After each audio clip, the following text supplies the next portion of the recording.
Welcome to ஷன்பாஸ் creativity. இன்றைக்கி நம்ம பார்க்க போகிற ரெசிபி கோலா உருண்டை. புடலங்காய் யூஸ் பண்ணி கோலா உருண்டை பண்ணியிருக்கோம். இது டேஸ்ட் ரொம்ப அருமையாக இருக்கும்.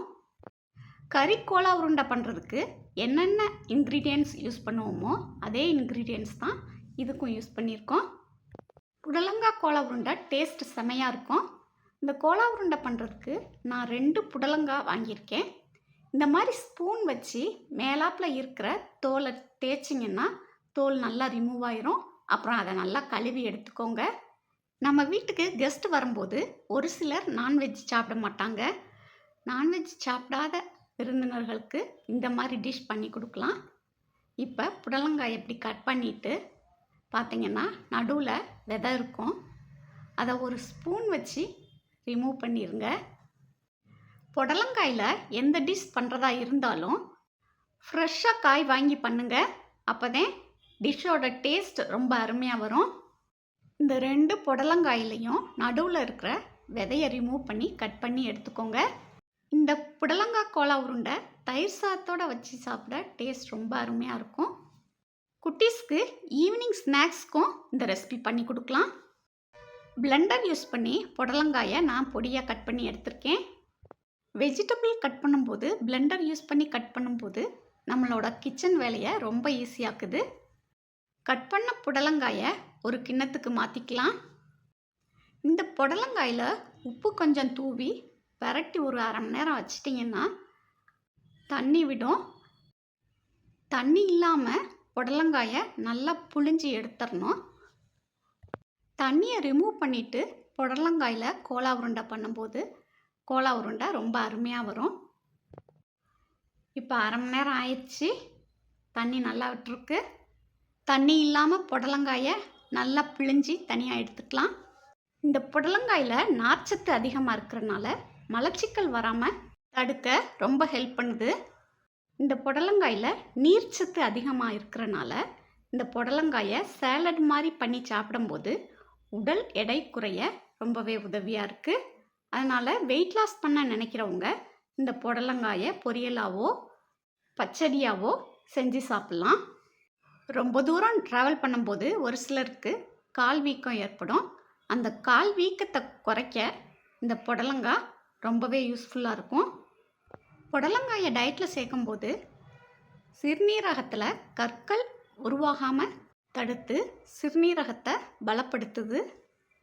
அல்சர் தொந்தரவு இருக்கிறவங்க புடலங்காயை அவங்க டயட்டில் நல்லா சேர்க்கலாம். அல்சரை குணப்படுத்தும் அருமருந்தாக புடலங்காய் இருக்குது. இப்போ புடலங்காயை தண்ணி இல்லாமல் நல்லா புழிஞ்சி எடுத்துட்டோம். இந்த தண்ணியை வேஸ்ட் பண்ணாதீங்க. இந்த தண்ணியிலையும் சத்துக்கள் நிறைஞ்சிருக்கு. இதை சூப் பண்ணும்போது அதோடு சேர்த்துக்கோங்க.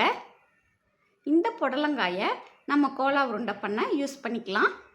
மசாலா அரைக்க ஒரு துண்டு இஞ்சி, பூண்டு 6 பல், பச்சை மிளகாய் 2, வத்தல் 2. காரம் அதிகமாக வேணும்னா ஒரு வத்தல் சேர்த்து போட்டுக்கோங்க. 7 சின்ன வெங்காயம் உரித்து எடுத்துக்கோங்க. தேங்காய் பூ 3 டேபிள் ஸ்பூன். மல்லித்தலை கொஞ்சம் எடுத்து தண்ணியில் நல்லா வாஷ் பண்ணிவிட்டு பொடியாக கட் பண்ணி எடுத்துக்கோங்க.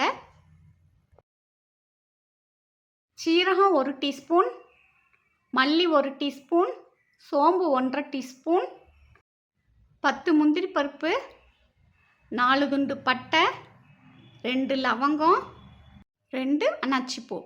இது எல்லாத்தையுமே நம்ம மசாலா அரைக்கும் போது போட்டு அரைச்சிடலாம்.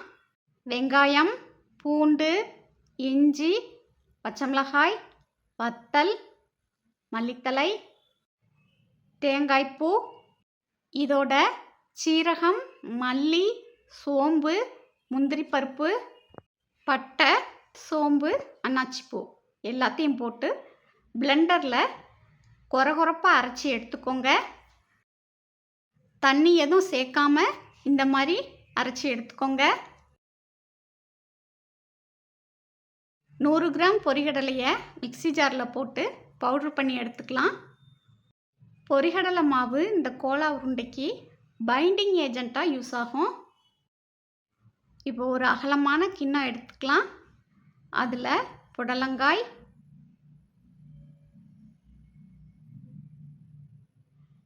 அரைச்ச மசாலா ஜாமான் எல்லாத்தையும் இதில் போட்டுக்கோங்க.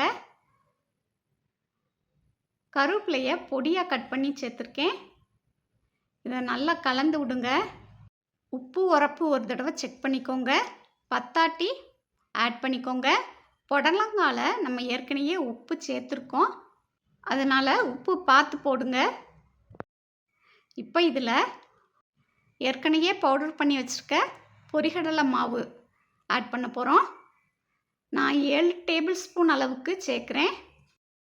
நீங்கள் கோலா உருண்டைக்கு எவ்வளவு புடலங்காய் யூஸ் பண்ணுறீங்களோ அதுக்கு தகுந்த மாதிரி பொரிகடலை மாவோட அளவை கூட்டி குறைச்சிக்கோங்க. இப்படி ஒன்று சேர்த்து மிக்ஸ் பண்ணும்போது நெகிழ்த்தியாக இருந்துச்சுன்னா பொரிகடலை மாவு நீங்கள் இன்னும் கொஞ்சம் சேர்க்கணும். இப்போ நல்லா பிணைஞ்சாச்சு. உருண்டை உருட்டி பாருங்கள். நல்லா உருட்டை வந்துச்சுன்னா பொரிகடலை மாவு அளவு போதும். உருட்டை வராமல் ரொம்ப நெகிழ்த்தியாக இருந்துச்சுன்னா மாவு சேர்க்கணும். இந்த அழகாக உருட்டை வந்துருச்சு. இது மாதிரி நம்ம எல்லாத்தையும் உருட்டி எடுத்துக்கலாம். இப்போ பேனில் எண்ணெயை காய வச்சுக்கோங்க. எண்ணெய் மிதமான சூடாக இருக்கணும். எண்ணெய் சூடானதும் ஒவ்வொரு உருண்டையாக இதில் போட்டுக்கோங்க. போட்ட உடனே திருப்பாதீங்க. அப்படி திருப்புனீங்கன்னா உருண்டையெல்லாம் உடைய ஆரம்பிச்சிரும். ஒரு நிமிஷம் வேகட்டும். அப்புறமா கண்கரண்டி வச்சு பரட்டி விடுங்க. அடுப்பு மீடியம் ஃப்ளேமில் இருக்கட்டும். ஃப்ளேம் ரொம்ப ஹையாக இருந்துச்சுன்னா கோலா உருண்டை போட்டோடனே செவக்கும்.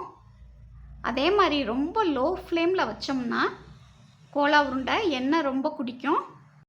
அதனால் மிதமான தீயில கோலா உருண்டையை பொரிச்சு எடுங்க. இந்த மாதிரி கோல்டன் ப்ரௌன் கலர் வந்த உடனே நம்ம கோலா உருண்டையை எடுத்துடலாம். புடலங்காய் கோலா உருண்டை அருமையாக ரெடி ஆயிடுச்சு. இது தயிர் சாதத்தோடு வச்சு சாப்பிட டேஸ்ட் ரொம்ப அருமையாக இருக்கும். குட்டீஸ்க்கு ஈவினிங் ஸ்நாக்ஸாக பண்ணி கொடுக்கலாம். நீங்களும் இந்த ரெசிபியை உங்கள் வீட்டில் கண்டிப்பாக ட்ரை பண்ணி பாருங்கள்.